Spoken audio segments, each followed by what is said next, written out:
Time for an EP review right here on Beyond ARTV, Beyond the Reviews. Tove Lo, Truth Serum, released back in March. Recently discovered this girl, and I honestly think that she's going to be a pretty big hit in the next 6 months or so. I can see it right now. A lot of people do compare her to Lorde, who saw a ton of success, and while I do think that occasionally, yeah, their styles can be very similar, I think that this girl has a totally different attitude. This girl is Swedish. She has a very nice voice, and at times it can sound similar to Lorde's, but I'm not here to do a side-by-side comparison review of these two artists. They are two very different people.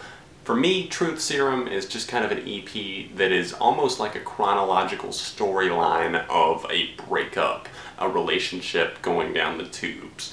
And it starts off with this track, Not on Drugs, that kind of sees things getting out of hand. Paradise, talking about how the relationship got rocky, where it used to be just this great thing. Then we go into Over, where the realization sets in and wondering how you're ever going to get over someone. Then of course it moves into Habits, which was the single released from this record. They did release a remix of it, but honestly I saw that to be nothing but kind of a way to get her into the commercial spotlight. I think it sounds like absolute shit, but we'll get to the actual style of the record here in a minute. Habits is one that just sees her honestly just being brutally honest with us and saying, I've got to stay high all the time to keep you off my mind. And then we move into the closer on this EP, besides the remix, Out of Mind, which is saying you've got to be out of your mind if you think that it's that easy to keep me out of mind.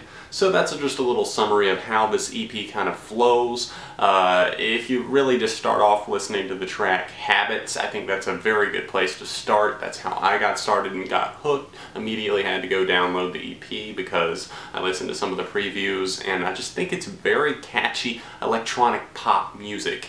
It's not minimalistic per se, but I really like the things that are just in the undertones of this EP. There's a lot of things that kind of flare up in the background. I'll hear on my speakers, it'll just be in the right channel, or something will just be in the left channel, and you kind of have to listen for things. You'll hear something that kind of sounds like a laser shoot off in the opening track on this record, and then of course you'll hear all these other synth lines coming in, and I think it was just very nicely layered. The production on it was extremely well done, and I think this girl is talented. That pretty much sums up my feelings here on this EP. This was just a little quick review for you guys. Definitely recommend it. Habits being one of my favorite tracks of the year so far, of course what got me to check out the EP.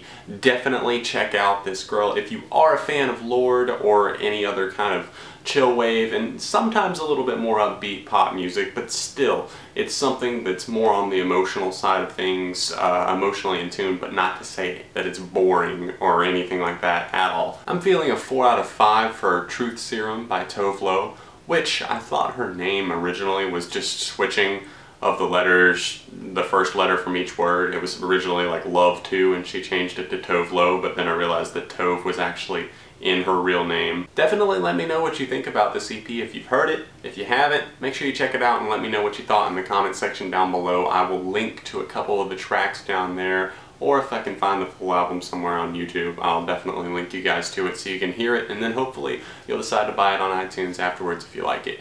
Make sure you subscribe to the channel, hit the like button on this review if you enjoyed it, and I will see you guys very soon right here on Beyond ARTV, Beyond the Reviews. I'm definitely going to try and get in a Godzilla review sometime this week.